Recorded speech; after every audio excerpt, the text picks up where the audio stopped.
Bonjour, voici la guidance oracle et astro pour le Scorpion euh, pour le mois de mai 2020.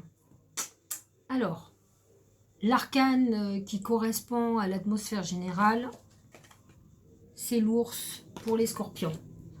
Alors l'ours représente celui qui est en hibernation, qui est enfermé, c'est très symptomatique du confinement, mais aussi d'une, comment dirais-je, d'un comportement très scorpion qui peut être un peu dans le mutisme, en repli sur lui, un peu comme pas mal de signes d'eau, comme le cancer fonctionne comme ça.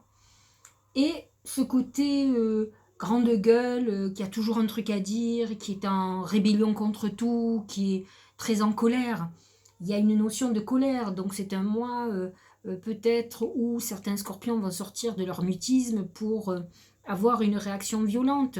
On dit souvent que les timides, les gens un peu réservés, ne fonctionnent que comme ça, sous l'impulsion. Donc c'est vrai que c'était quand même un symbole d'impulsion. Alors, bien entendu, au niveau astro, c'est vrai que ce sont surtout les scorpions du premier décan, encore une fois, qui sont leur signe étant carré avec Saturne euh, et opposé au taureau, donc à Uranus et au soleil, ce qui va amener un sentiment d'isolement, beaucoup de frustration, comme s'ils subissaient un virage non désiré, une phase d'abattement, de découragement, une grosse pression. Donc ça peut amener ce genre de comportement exaspéré, colérique, agacé de ce qui se passe, dans un côté, comment dirais-je, impuissant face à certaines forces. Et c'est vrai que le scorpion aime bien maîtriser, c'est l'art, c'est le, comment dirais-je, le champion de la manipulation, et il a l'habitude de maîtriser, de réfléchir, d'aller au plus profond des choses pour pouvoir contrôler. Et là, avec ce carré à Saturne, cette opposition à Uranus et au Soleil, on perd la maîtrise des choses, euh, on nous impose quelque chose et c'est pas un signe à accepter sans se battre.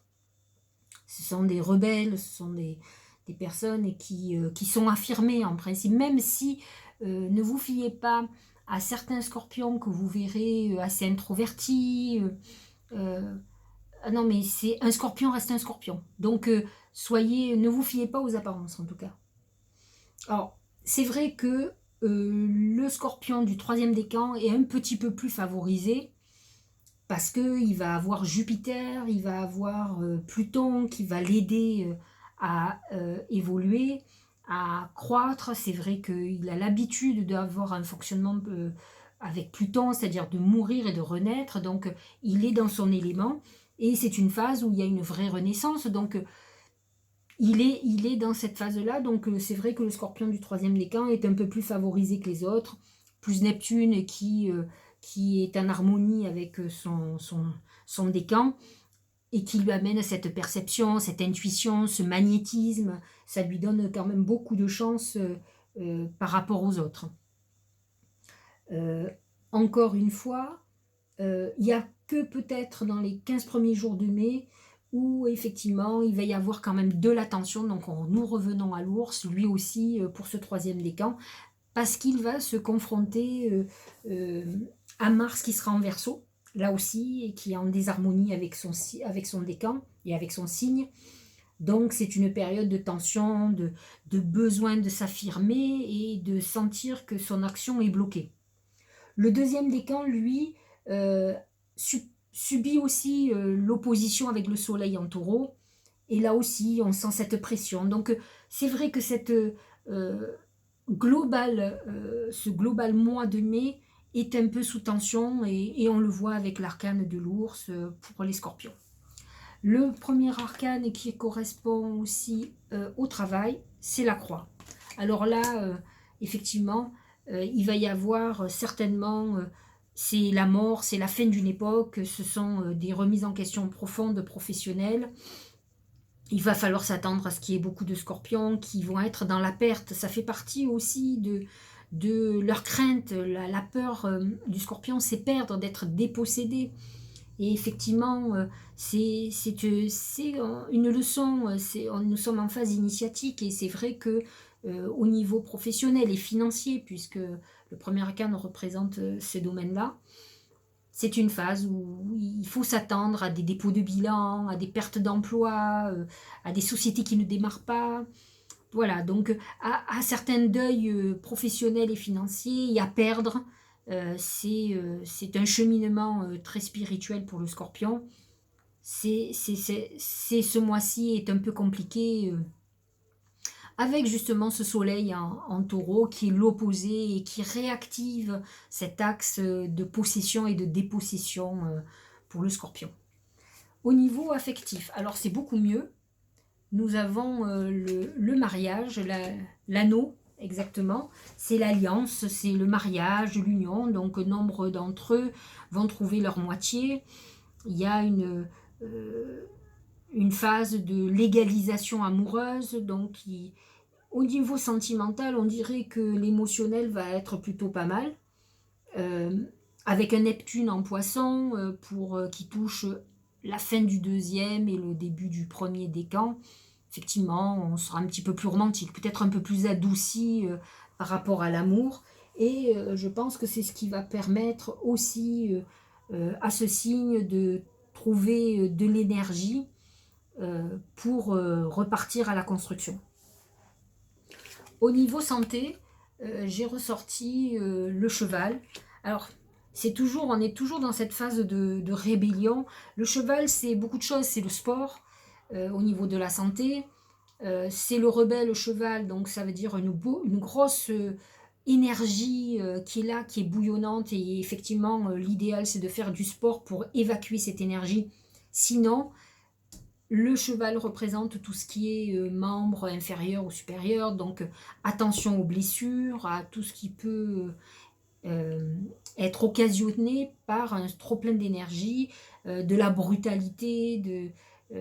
Il faut savoir quand même, je ne vous l'ai pas caché, que Uranus est en opposition avec le premier décan et peut créer des accidents.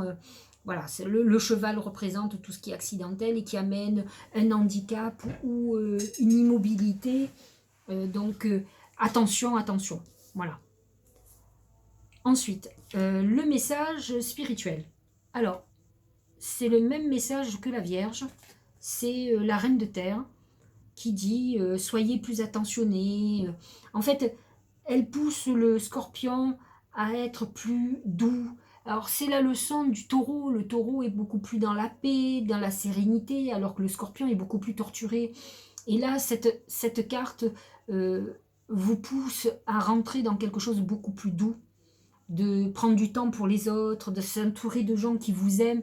Cet amour qui peut vous entourer peut adoucir vos blessures intérieures et vous permettre d'affronter beaucoup plus facilement les défis qui vous sont donnés ce mois-ci et qui sont pas des petits défis quand même. Hein.